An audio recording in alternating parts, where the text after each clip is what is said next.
Scheduler ने अपने boss से संपर्क किया और सारी स्थिति बताई। बॉस ने कहा थोड़ा जादू करना होगा, इसीलिए शेड्यूलर एक ज्योतिषी बनकर 24 घंटे खुले रहने वाले कॉफी शॉप में पहुंचा। उसने वहां की दुकान के मालिक से कहा, आपकी माँ पिछले महीने गुजर गई थी और आपका घर का कुत्ता भी 1 हफ्ते पहले मर गया। ये सुनकर मालिक दंग रह गया, क्योंकि ये बातें उसने किसी को नहीं बताई थी। शेड्यूलर ने आगे कहा, अभी आगे और भी बुरा समय आने वाला है, लेकिन इसे टाला जा सकता है। मालिक घबरा गया और पूछा, कैसे? शेड्यूलर बोला, एक नाइट शिफ्ट वर्कर रखिए, उसे पैसे दीजिए। वो औरत होनी चाहिए, 30 साल से कम उम्र की, घुंघराले बालों वाली और हमेशा गंभीर दिखनी चाहिए, तभी अब बुरा समय उससे टल जाएगा। अब रोज आखिरकार बाहर निकलती है। जहाँ जहाँ वो चलती वहाँ अचानक जॉब के विज्ञापन दिखाई देते हैं, लेकिन जैसे ही वो आगे बढ़ जाती विज्ञापन गायब हो जाते। जब वो इंस्टेंट नूडल खरीदने के लिए एक दुकान में गई तो उसे वही विज्ञापन दिखता है। नक्शे पर जगह साफ चिन्हित है। रोज उस दुकान पर पहुंची। दुकानदार ने उसे देखकर तुरंत पसंद कर लिया। रोज पूछती है, क्या यह नौकरी खाली है? दुकानदार बिना सोचे कहता है, हाँ, आप आज से ही काम शुरू कर सकती है, पगार भी बहुत अच्छी मिलेगी। यूं ही रोज को फिर से नौकरी मिल जाती है। पहली रात की शिफ्ट खत्म होते ही एमा रोज के शरीर में प्रवेश करती है। वो सीधे जॉन के घर जाती है, क्योंकि पहले जॉन ने उसे अपनी नौकरानी बनने को कहा था। एमा जानती है अब उसे जॉन के करीब रहकर ही अपने परिवार की संपत्ति को बचाना होगा। कुछ समय बाद माइक जॉन के घर पहुंचा। वो वहाँ रोज को देखकर हैरान रह जाता है। गुस्से में कहता है, एमा, तुम यहाँ क्या कर रही हो? मेरे साथ वापस चलो, मेरे रेस्टोरेंट में काम करो। एमा शांत स्वर में कहती है, मैं यही रहूंगी। माफ करना माइक, अभी मेरा यहाँ काम अधूरा है। माइक नाराज होकर चला जाता है, शायद जलन या शायद चिंता में। जॉन कभी एमा का मंगेतर था, जो एमा अस्पताल के बिस्तर पर कोमा में पड़ी है और जॉन किसी दूसरी औरत यानी रोज की तरफ खींच रहा है। माइक के जाने के बाद एमा बाथरूम गई। वो सोचती है कि माइक इस शरीर यानी रोज से प्यार करने लगा है। एमा अब सब कुछ छोड़कर अपने पिता को सच्चाई बताने का निर्णय लेती है। वो रोज के शरीर में प्रवेश करती है, आखिरी बार इस दुनिया को अलविदा कहने के लिए। तभी अचानक उसके नेकलेस में एक आंसू गिरता है। एमा हैरान रह जाती है। वो सोचती है ये उसकी सबसे अच्छी दोस्त लिली के आंसू होंगे, लेकिन हकीकत में वो आंसू माइक का है। वो उस वक्त अस्पताल में एमा के सामने खड़ा है।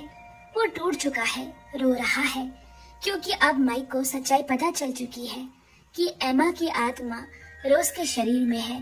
2 दिन पहले जब वो अपने घर की सफाई कर रहा था, उसे फूलदान में एमा का स्टैम्प मिला।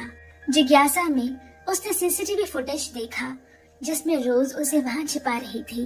माइक ने गौर किया, रोज की हर हाव भाव बिल्कुल एमा जैसे है। वो याद करता है एक दिन उसने रोज को गाना गुनगुनाते हुए सुना था, वही गीत जो स्कूल में एमा गाया करती थी। वो गीत एमा ने खुद लिखा है और उसे गाने का तरीका सिर्फ उसी को पता है। माइक को अब शक होने लगा कि रोज के अंदर वाकई एमा की आत्मा बसी है। वो अपने शक को यकीन में बदलने के लिए रोज का पीछा करता है और देखता है कि रोज अपने घर लौट रही है, पर कुछ ही देर बाद वो फिर बाहर निकल आती है।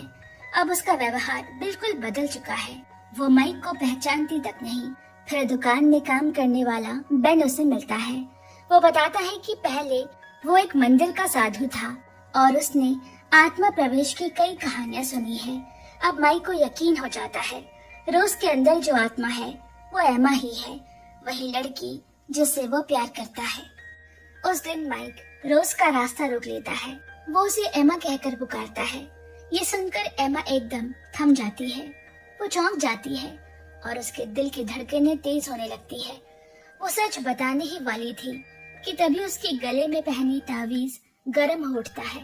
अगर उसने सच्चाई बता दी तो वो तावीज टूट जाएगी और एमा तुरंत मर जाएगी।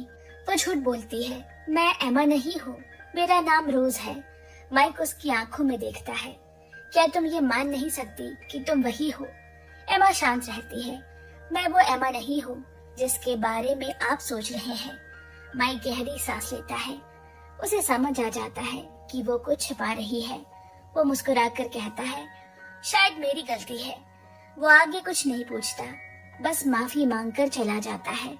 लेकिन उसके मन ने अब एक ठान ली है कि वह सच्चाई जरूर पता लगाएगा और किसी भी तरह एमा की मदद करेगा। दूसरी ओर रोज को लगने लगता है कि कोई भूत उसके शरीर को काबू कर रहा है। वो डर जाती है और एक थेरेपिस्ट के पास जाती है। थेरेपिस्ट उसे हिप्नोसिस में डालता है और उसी दौरान रोज को एहसास होता है कि हर दिन उसके साथ एक महिला आत्मा रहती है। घर लौटने पर एमा पहले से वही होती है। रोज के सोते ही एमा फिर से उसके शरीर में प्रवेश करती है। वो जल्दी से जॉन को ढूंढने निकल पड़ती है। वो जॉन से कहती है, मैं तुम्हारे साथ जेनिन चलना चाहती हूँ। जॉन का वहाँ बिजनेस का काम है। वो एमा के पिता की कंपनी बेचने की योजना बना रहा है। जॉन मना नहीं करता क्योंकि अब उसे रोज से लगाव हो गया है। उसे क्या पता जिसके प्रति वो आकर्षित है वो उसकी मंगेतर एमा की आत्मा है। उधर माइक भी जेनिन जाने की तैयारी करता है। बेन उसे बताता है कि वहाँ एक पुराना मंदिर है जहाँ एक वृद्ध भिक्षु रहते हैं जो आत्मा प्रवेश के रहस्यों को जानते हैं। माइक तय करता है कि वो उसी से मिलने जाएगा और सच्चाई को समझेगा। इस बीच इनयांग को पता चलता है कि जॉन जेनिन जा रहा है। वो भी साथ चलना चाहती है, लेकिन जॉन उसे साफ मना कर देता है। उसे अब इनयांग से कोई खास दिलचस्पी नहीं। वो ये नहीं जानती कि जॉन रोज नाम की किसी लड़की के साथ जा रहा है। गुस्से और बेचैनी में इनयांग लिली के पास जाती है और उसे अपने साथ चलने को कहती है। अब 3 रास्ते बनते हैं। जॉन और एमा एक साथ जेनिन की ओर निकल चुके हैं। माइक भी अकेले गाड़ी चलाते हुए उसी दिशा में जा रहा है और इनयांग लिली भी रास्ते पर है। जेनिन पहुंचने पर जॉन कार रोकता है और कहता है, तुम पहले उतर जाओ, मैं बाद में कॉल करूंगा। उधर माइक मंदिर पहुंचता है और पहाड़ी पर एक वृद्ध भिक्षु से मिलता है। माइक पूछता है, क्या आत्मा किसी और के शरीर में बस सकती है? भिक्षु आंखें मूंद लेता है और धीरे से कहता है, ये एक रहस्य है जो हर किसी को नहीं बताया जाता। माइक निराश होकर वहाँ से निकलता है और उसके पुराने जेनिन हाई स्कूल में पहुँचता है। वहीं अचानक उसे एमा दिखाई देती है। वो सोचता है, कितनी अकेली होगी, कोई उसे पहचानता तक नहीं, किसी से कुछ कह नहीं सकती। तभी एमा उसकी ओर देखती है। माइक पूछता है, तुम यहाँ क्यों आई हो? एमा कहती है, मैं जॉन के साथ आई हूँ। माइक के मन में दर्द उठता है। उसे लगता है शायद एमा को भी अब जॉन से प्यार हो गया है, लेकिन एमा उसके चेहरे की बेचैनी समझ जाती है। वो कहती है, मेरा जॉन से कोई संबंध नहीं है। अचानक दोनों के फोन बजते हैं। एमा को जॉन का कॉल आता है। वो उसे स्कूल पार्क में बुला रहा है। वहीं माइक को इनयांग का कॉल आता है। वो और लिली जेनिन होटल में उसे बुला रहे हैं। जॉन को अचानक इनयांग का भी मैसेज आया। उसमें लिखा है, आज रात होटल आना, मुझे तुमसे बात करनी है। जॉन थोड़ा परेशान हो जाता है, लेकिन जवाब नहीं देता। उधर माइक एमा को लेकर स्कूल पार्क पहुंचा। वो दूर खड़ा होकर देखता है, एमा धीरे धीरे जॉन की तरफ बढ़ रही है। लेकिन जैसे ही एमा जॉन तक पहुंचती है, उसे अचानक चक्कर आने लगते हैं और अगले ही पल उसकी आत्मा शरीर से बाहर धकेल दी जाती है। जॉन तुरंत एमा को पकड़ लेता है ताकि वो गिर न जाए। अब शरीर में रोज की आत्मा लौट आई है। वो सामने खड़े अजनबी को देखती है और हैरानी से पूछती है, आप कौन है? जॉन मुस्कुराकर कहता है, अरे मैं जॉन हूँ, क्या तुम मुझे नहीं पहचानती? पास में खड़ी एमा की आत्मा ये सब देखकर घबरा जाती है। वो तुरंत शेड्यूलर को बुलाने की कोशिश करती है। तभी वहाँ अचानक इनयांग भी आ जाती है। वो देखती है कि जॉन और एक औरत यानी रोज साथ खड़े हैं। रोज भी उसे देख रही है। अब जॉन कुछ समझ नहीं पाता। वो जल्दी से रोज से कहता है, थोड़ा रुको, मैं अभी आता हूँ, और इनयांग को किनारे ले जाता है। ये सब कुछ दूर से माइक देख रहा होता है। उसे अब यकीन हो जाता है कि एमा के साथ कुछ गड़बड़ है। वो रोज के पास जाता है और कहता है, डरो मत, सब ठीक हो जाएगा।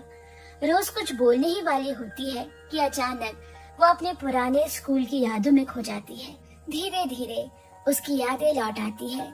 रोज का प्रेमी था, शेड्यूलर यानी जैक। वही जैक जो आज एमा का मार्गदर्शक है।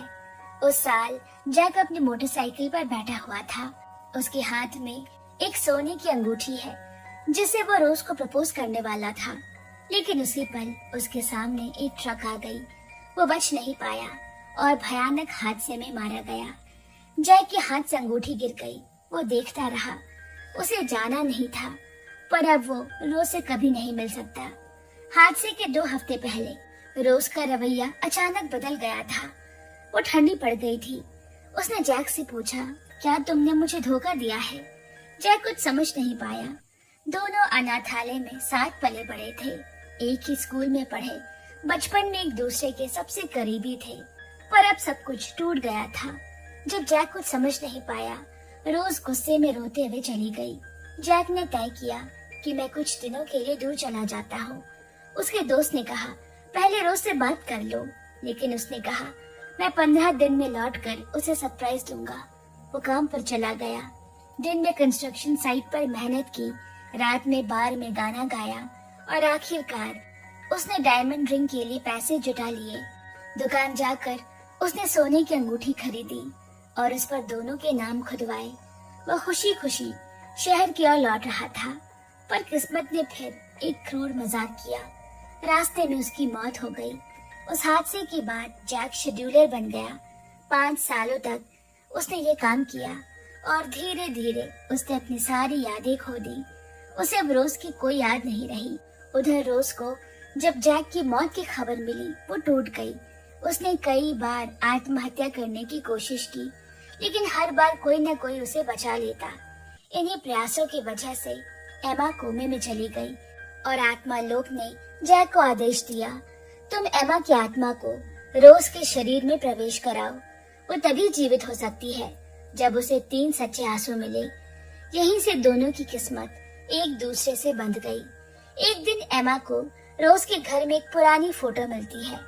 उसमें रोज और जैक साथ खड़े होते हैं। एमा दंग रह गई। यानी रोज का पुराना प्रेमी वही जैक है जो अब मेरा शेड्यूलर है। वो दूसरी फोटो देखती है। जैक किसी और औरत के साथ है। गुस्से में वो जैक से जा भिड़ती है, क्या तुम रोज से प्यार करते थे तो तुमने उसे धोखा क्यों दिया? जैक फोटो देखता है और तभी उसकी सारी पुरानी यादें लौट आती है। उसकी आंखों में दर्द, पश्चाताप और अधूरे प्यार की चुप्पी भर जाती है। अब जाकर जैक को सारी सच्चाई समझ आई। वो तस्वीर जो रोज ने दी थी, असल में उसकी गलती नहीं थी। वो तस्वीर एक क्लब की औरत ने तब ली थी जब जैक सो रहा था। जैक के चेहरे पर पछतावे के आंसू आ जाते हैं। वो एमा के चेहरे को छूने के लिए हाथ बढ़ाता है, पर एमा जल्दी से पीछे हट जाती है।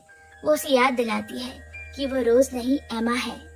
उस रात एमा रोज का शरीर वापस कर देती है। अगली सुबह जब रोज काम पर निकली तो जैक उसके पीछे पीछे चुपचाप चलता है। वो रास्ते में उसकी राह को रोशनी से भर देता है। रोज बार बार अपने पुराने प्यार जैक के बारे में सोचती है, लेकिन उसे नहीं पता कि वही जैक अब उसके आसपास एक अदृश्य परछाई बनकर चल रहा है। पर अब मरकर वो अपनी गलतफहमी उससे दूर नहीं कर सकता। कुछ दिन बाद जैक अपने बॉस से मिलता है। वो कहता है, मेरी 5 साल की सेवा अब पूरी होने वाली है। मुझे कहा गया था कि मैं एक अमीर परिवार में दोबारा जन्म लूंगा, लेकिन अब मैं वो मौका नहीं चाहता। बस 2 दिन रोज के साथ बिताने की इजाजत दे दो, चाहे उसके बाद मैं हमेशा के लिए गायब हो जाऊं। उसका बॉस उसकी विनती सुन लेता है। वो कहता है, जब एमा की 49 दिनों की यात्रा खत्म होगी तब तुम रोज से मिल सकोगे। अब कहानी लौटती है वहीं जहाँ पिछला हिस्सा खत्म हुआ था। एमा की आत्मा शरीर से बाहर निकल जाती है। रोज अचानक जाग उठती है। उसे याद नहीं कि वो यहाँ कैसे आई और सामने खड़ा आदमी कौन है। एमा तुरंत शेड्यूलर जैक को बुलाती है। जैक आता है और कहता है, ये जगह रोज के लिए खास है, इसीलिए उसकी आत्मा ने तुम्हें बाहर धकेल दिया। अब रोज का नियंत्रण वापस आ गया है। रोज इधर उधर चलने लगती है। माइक धीरे धीरे उसके पीछे पीछे चलता है। उसे महसूस होता है कि एमा के साथ कुछ गड़बड़ है। अब एमा और जैक भी उनके पीछे आ जाते हैं। रोज एक छोटे से स्टॉल के सामने रुक जाती है। चारों वहीं खड़े होकर उस पुराने स्टॉल को देखते हैं और एक साथ अतीत में लौट जाते हैं।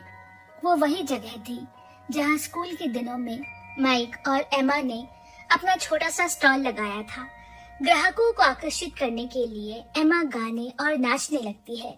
माइक शर्मिंदा होकर उसे रोकने की कोशिश करता है। तभी एक जोड़ा वहां से गुजरता है, रोज और जैक। एमा हंसकर कहती है, भाग्य बताने की फीस 5000 वॉन है और मेरी भविष्यवाणी कभी गलत नहीं होती। जैक मुस्कुराते हुए पैसे देता है और एक कार्ड खींचता है। एमा कार्ड देखकर गंभीर हो जाती है। रोज पूछती है, क्या कुछ बुरा है? एमा मुस्कुराकर झूठ बोलती है, नहीं, इस कार्ड का मतलब है कि तुम्हारा प्यार सदा परफेक्ट रहेगा। रोज खुशी से झूम उठती है। उसके बाद एमा उन्हें एक गुलाब देकर जादू का छोटा सा खेल दिखाती है। रोज के चेहरे पर मुस्कान आ गई, लेकिन कुछ पल बाद चक्कर खाकर गिर पड़ती है। जैक उसे संभाल लेता है। उसे बेहोश होने से पहले जैसे जैक का चेहरा दिखाई दिया। दूसरी ओर माइक और एमा भी अपने बीते पलों में खोए हुए हैं। माइक पूछता है, तुमने झूठ क्यों बोला? वो कार्ड तो जुदाई का था, हमेशा की जुदाई का। एमा धीरे से कहती है, वो दोनों इतने खुश थे, मैं वो शब्द नहीं बोल सकी। कभी कभी एक सफेद झूठ जरूरी होता है। माइक गुस्से में सारे कार्ड जमीन पर फेंक देता है।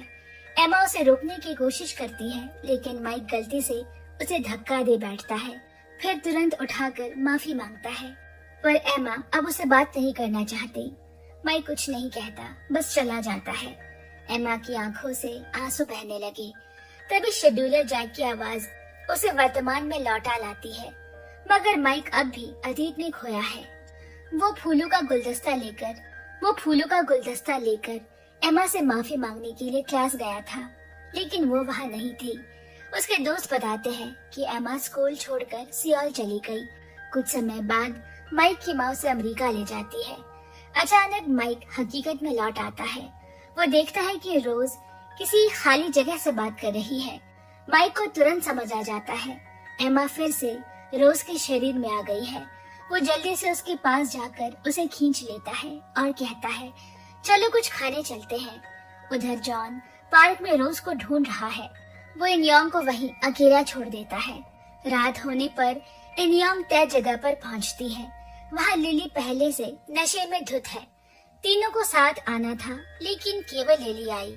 जॉन और इनयोंग लिली को घर तक छोड़ने जाते हैं। कमरे में पहुंचते ही दोनों में बहस शुरू हो जाती है। इनयोंग गुस्से में कहती है, तुम्हारा प्यार इतनी जल्दी कैसे बदल सकता है? वो झगड़ रहे होते हैं। लिली लड़खड़ाते हुए बाथरूम की ओर जा रही थी और बेहोश होते हुए उनकी बहस की आवाज सुन लेती है। और अब उसे पता चलता है कि दोनों पहले एक दूसरे को डेट करते थे। इसी बीच एमा के हाथ से एक चिट्ठी गिरती है। माइक उसे उठाता है। वो देखता है ये उसके पिता के नाम लिखी हुई आखिरी चिट्ठी है। उसमें एमा ने लिखा था, पापा आप ऑपरेशन करवा लीजिए, मेरा इंतजार मत कीजिए। अगर मैं ना जागी तो भी माँ का ध्यान रखना। माइक वो चिट्ठी मेज पर रख देता है और ऊपर चला जाता है। थोड़ी देर बाद इनयोंग घर आई। घर में कोई नहीं होता। मेज पर रखी चिट्ठी उसकी नजर में आती है। वो पढ़ती है और तुरंत पहचान जाती है कि ये एमा की लिखावट है। वो उसकी कॉपी बना लेती है और अपने घर जाकर असली एमा की लिखावट से मिलाती है। हर अक्षर, हर स्माइली फेस तक बिल्कुल एक जैसा है। पर ये कैसे हो सकता है? अब वो पूरी तरह भ्रमित है। अगर एमा कोमा में पड़ी है तो फिर ये चिट्ठी यहाँ कैसे आई? उधर माइक अस्पताल पहुँचा। वो एमा के पिता को समझाता है कि ऑपरेशन जरूरी है। माइक की सच्चाई और लगन देखकर एमा के पिता का दिल पिघल गया। वो डरते हैं कि अगर वो मर गए तो एमा शायद कभी ना जागे और फिर उनकी पत्नी बिल्कुल अकेली रह जाएगी। माइक के जाने के बाद एमा खुद अस्पताल पहुंचती है। वो खुद को एमा के दोस्त बताकर अंदर गई और माँ से पूछती है, क्या कोई खत आया था? वो डरती है कि शायद किसी ने उसकी चिट्ठी ढूंढ ली और यहाँ भेज दी हो।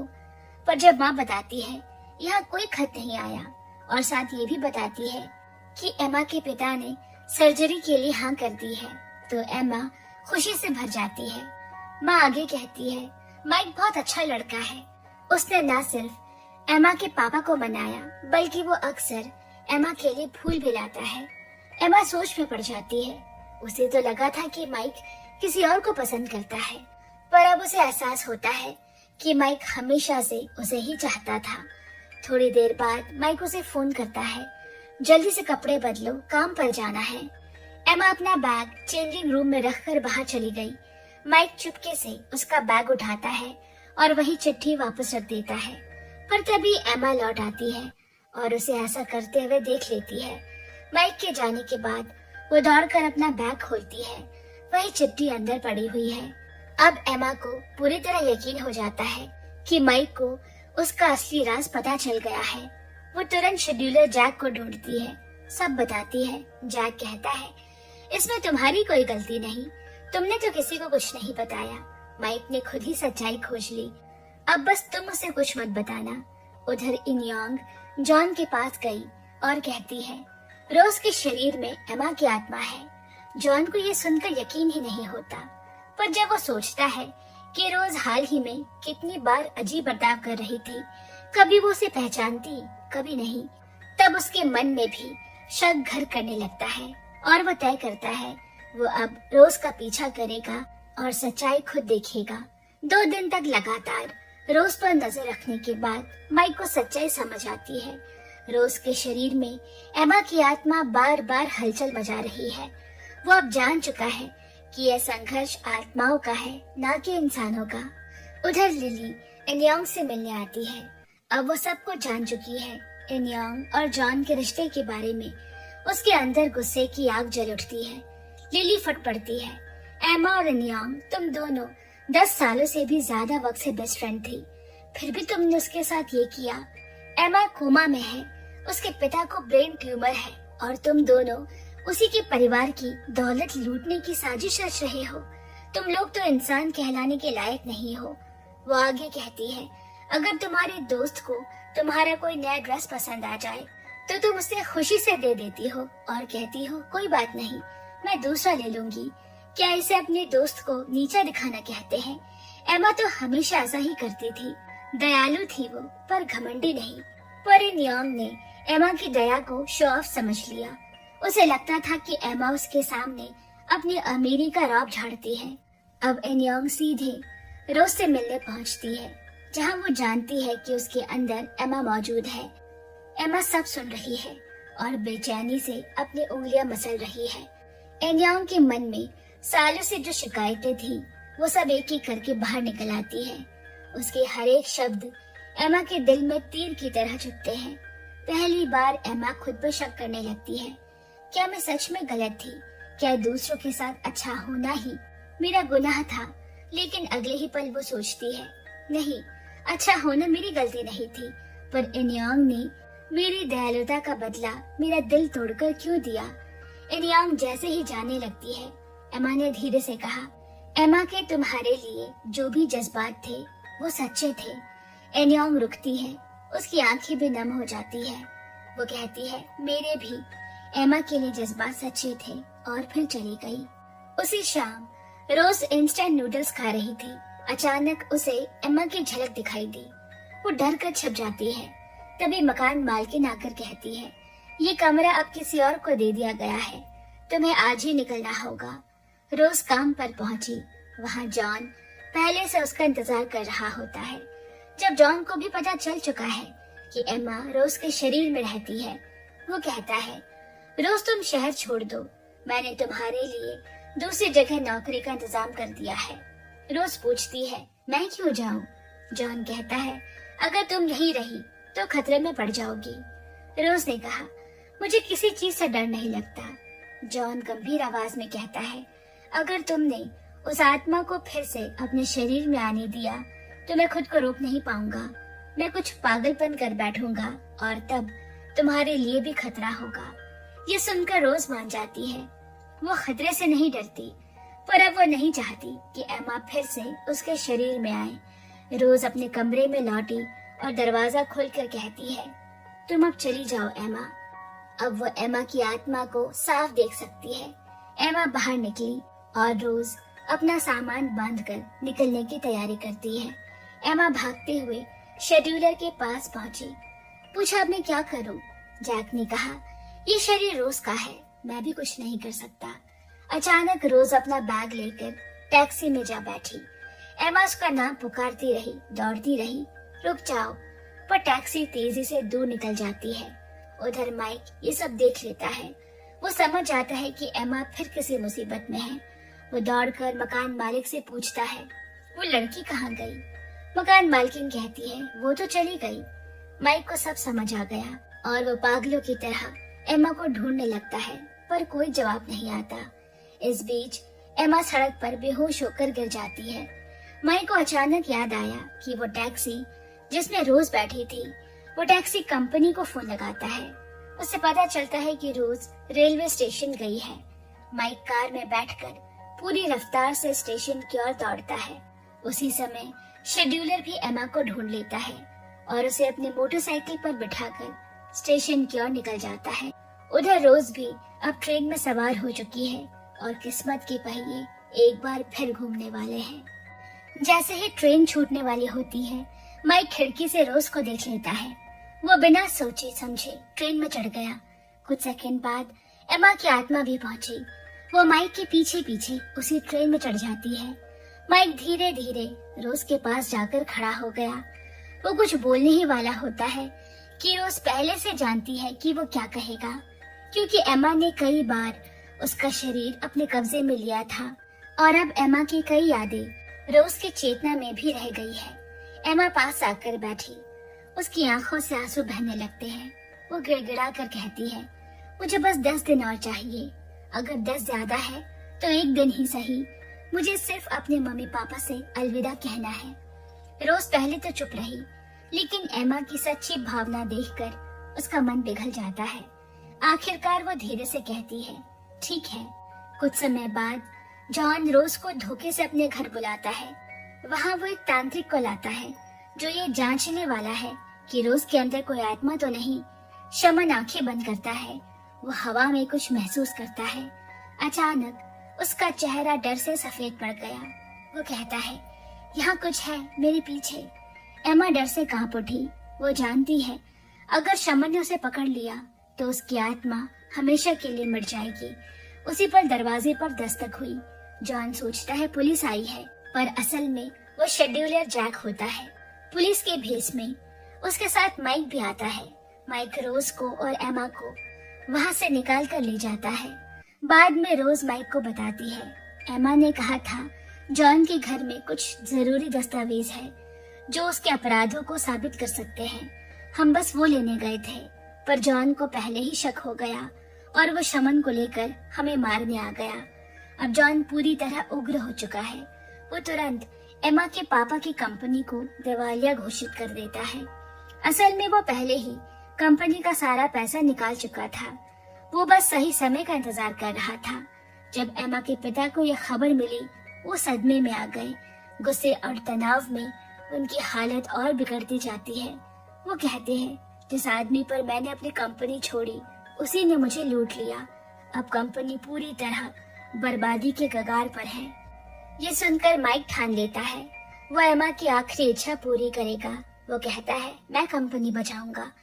वो बताता है कि उसके सौतेले पिता अमेरिका में बहुत अमीर है। वो वहाँ जाकर उनसे मदद मांगेगा। अगर मैं उन्हें मना लूं तो वो कंपनी में निवेश करेंगे। रवाना होने से पहले माइक सारे सबूत प्रोसिक्यूटर को सौंप देता है, जिनसे जॉन के सालों पुराने अपराध साबित हो सकते हैं। माइक निकल गया, लेकिन अब एमा डर जाती है क्योंकि माइक 3 दिन तक वापस नहीं आएगा। अब उसके पास सिर्फ 2 दिन की जिंदगी बाकी है। रात को शेड्यूलर उसे बताता है, अब तुम्हारे पास सिर्फ 16 घंटे हैं। एमा घबरा जाती है।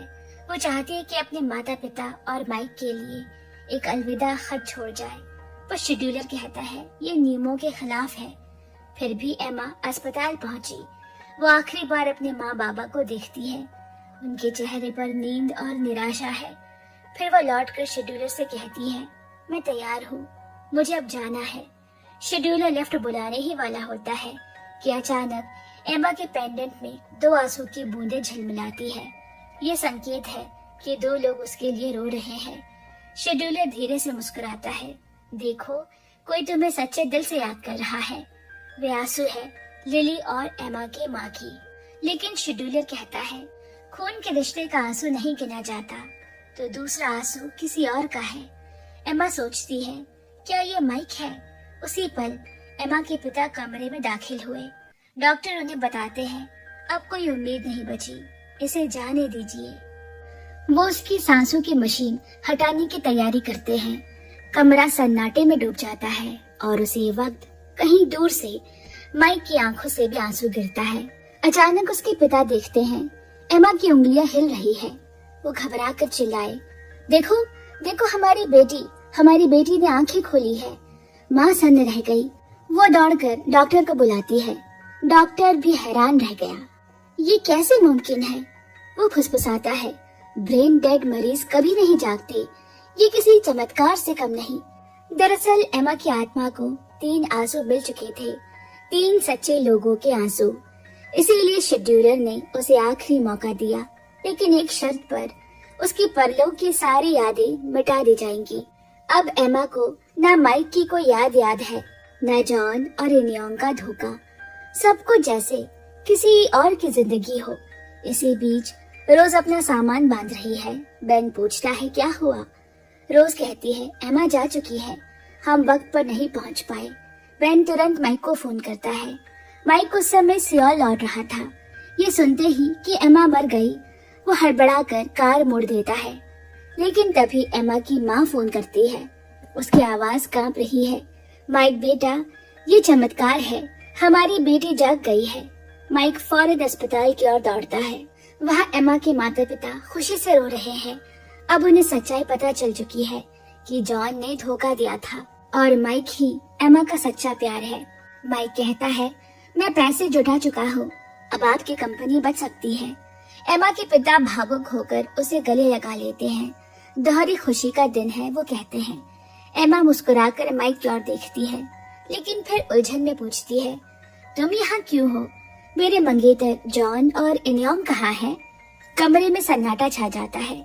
माँ माइक को बाहर ले जाती है और धीरे से कहती है उसकी यादें अभी कोमा से पहले की है, जब वो ठीक हो जाएगी तब हम उसे सब कुछ बताएंगे। माइक का दिल टूट जाता है, फिर वो मुस्कुराता है, कोई बात नहीं, बस वो ठीक रहे। अगले कुछ दिनों तक माइक रोज अस्पताल आता रहा। एमा उससे दूर भागने की कोशिश करती है, लेकिन वो जिद से वही रहता है, चुपचाप उसकी बगल की कुर्सी पर। इधर रोज को एक चिट्ठी मिली, वो शेड्यूलर से होती है, कल पार्क में मिलो। रोज सच कर वहाँ पहुँची। जैसे ही वो पहुँचती है, वो देखती है जैक को, वो आदमी जिसे वो बरसों से मिलना चाहती थी। दोनों एक दूसरे को कसकर गले लगाते हैं। फिर जैक उसे मोटरसाइकिल पर बिठाकर उसी जगह ले गया जहाँ उनका हादसा हुआ था। घास में खोजते हुए उसे वो खोई हुई अंगूठी मिल गई। 5 साल बाद वो अंगूठी रोज की उंगलियों में पहनाता है। फिर दोनों एक अम्यूजमेंट पार्क गए। पूरा पार्क उस रात सिर्फ उनका है। उनके साथ बिताया हर पल जैसे वक्त रुक गया हो। वो दोनों हर वो काम करते जो प्रेमी जोड़े करते हैं, हाथ पकड़ना, हंसना, तारों के नीचे बातें करना। अगली सुबह शेड्यूलर कहता है बाजार जाकर कुछ चीजें ले आओ। रोज के जाने के बाद वो घर को पूरी तरह सजा देता है। दीवारों पर नई तस्वीरें और कमरे को फूलों से सजाता है। जब रोज लौटी वो दंग रह गई। ये सब तुमने किया है, वो मुस्कुरा देता है।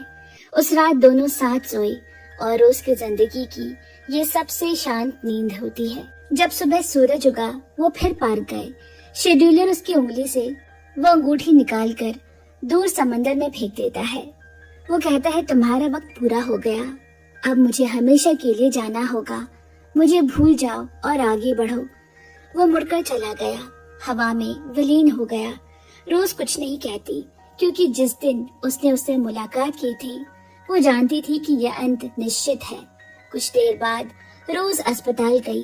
वो एमा के कमरे के बाहर खड़ी है, सोचती है क्या वो मुझे पहचान पाएगी, पर फिर लौटने लगती है। तभी पीछे से एक आवाज आई, रोज। उसने मुड़कर देखा, एमा दरवाजे पर खड़ी है, मुस्कुरा रही है। एमा, क्या मैं तुम्हें याद हूँ? रोज की आंखें भर आती है। एमा धीरे से कहती है, मुझे सब याद है, वो 49 दिन मैं कैसे भूल सकती हूँ। रोज चौंक जाती है, लेकिन सबने कहा कि तुम्हारी याददाश्त चली गई है। एमा मुस्कुरा कर कहती है, वो बस मैं दिखावा कर रही हूँ क्योंकि मैं फिर से मरने वाली हूँ। जिस दिन एमा जागी उसी दिन शेड्यूलर फिर से उसके सामने आया। उसने सच बताया कि उसका उधार लिया हुआ समय अब खत्म होने वाला है। सिर्फ 1 हफ्ते बाद वो फिर से मर जाएगी। ये किस्मत का संतुलन है। जब उसकी आत्मा इस दुनिया से जाएगी तब वो भी नए रूप में जन्म लेगी। इसीलिए एमा ने इस दर्द को अपने अंदर छिपा लिया। उसने ऐसे दिखाया जैसे उन दिनों की उसे कोई याद नहीं, जैसे उसे माइक का ख्याल रखना या रोज की दोस्ती याद ही ना हो।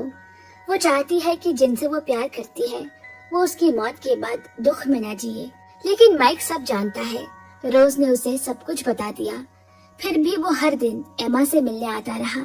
चुपचाप उसके पास बैठता, उसका हाथ थामे रहता, मानो वो समय को रोक लेना चाहता हो। एक शाम दोनों साथ पार्क गए, हंसे, तस्वीरें खींची और उस विशिंग फाउंटेन के सामने खड़े हैं। माइक ने इच्छा की कि एमा एक सुखी जीवन जिए। एमा ने इच्छा की कि माइक उसे भूल जाए। उस रात घर लौटी, उसने माँ बाप को गले लगाया और बोली, आपकी बेटी बनकर मैं बहुत खुश हूँ। पिता ने प्यार से कहा, मेरी प्यारी बच्ची। माँ ने मजाक में कहा, तुम दोनों मुझसे कुछ छिपा रहे हो? वो मुस्कुराई, नहीं माँ। और फिर अचानक उसके पेट में दर्द उठा। धीरे धीरे उसकी आत्मा फिर शरीर से निकल गई। शेड्यूलर उसका इंतजार कर रहा है। एमा ने कहा, मेरे माँ बाप को मत रुलाना, मुझे ले चलो। जाने से पहले उसने एक सवाल पूछा, मेरा तीसरा आंसू किसका था? शेड्यूलर ने जवाब दिया, वो तुम्हारी दोस्त एनियोंग का था। उस दिन एनियोंग चुपके से अस्पताल आई थी। उसने एमा से माफी मांगी, रोई, सच्चे पछतावे और प्यार के साथ। उसी के आंसू से एमा की तीसरी बूंद पूरी हुई थी। फिर एमा ने पुनर्जन्म की लिफ्ट पे कदम रखा। उसकी आत्मा एक हल्की रोशनी में बदल गई। वो दुनिया से चली गई, पर उसका प्यार इसी दुनिया में रह गया। एमा के अंतिम संस्कार के बाद माइक को एक छोटा सा डब्बा मिला। अंदर एक चिट्ठी है और एक चाबी जो रोज के लिए है। वो चाबी शेड्यूलर के पुराने घर की है। वहाँ पहुंचकर रोज को एक स्कूल बैग और बच्चों के जूते मिले जिन पर स्टार बना हुआ है। कुछ समय बाद माइक एमा के घर आया। उसने एमा की माँ को एक पुरानी तस्वीर देखते हुए पाया। माइक ने पूछा, ये लड़की कौन है? माँ ने कहा, ये एमा की बड़ी बहन है जो 4 साल की उम्र में खो गई थी। माइक चौंक गया। वही बैग, वही जूता और वही स्टार, सब कुछ वैसा ही जैसा उसने रोज के पास देखा था। रोज ही उनकी खोई हुई बेटी है, एमा की बहन। किस्मत ने उन्हें फिर से मिला दिया, जीवन और मृत्यु के पार। 1 साल बाद रोज एमा के घर में रहने लगी है। अब उसके पास परिवार है, न किराए का छोटा से कमरे की तन्हाई, न ही उसे इंस्टेंट नूडल खाना पड़ता है। रोज ने अब अतीत को छोड़ दिया। वो और माइक एक दूसरे में सुकून ढूंढने लगे।